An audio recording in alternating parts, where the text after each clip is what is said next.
অনুরাগের ছোঁয়া ধারাবাহিকের আগামী পর্বে আমরা দেখতে পাবো সূর্যের মুখে মা ডাক না শুনতে পেয়ে লাবণ্য অসুস্থ হয়ে পড়লে স্মৃতি আর সূর্য স্মৃতি ফিরে পেয়ে নিজের হাতে লাবণ্যের চিকিৎসা করে সুস্থ করে মা বলে ডাকলো। হ্যাঁ বন্ধুরা, আমরা এমনটা দেখতে পাবো অনুরাগের ছোঁয়া ধারাবাহিকের আগামী পর্বগুলোতে।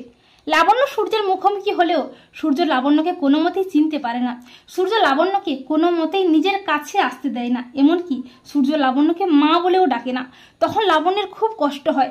লাবণ্য বলে যে এতদিন পরে আমার ছেলেটাকে ফিরে পেলাম, অথচ সে কিনা তার নিজের মাকেই চিনতে পারছে না।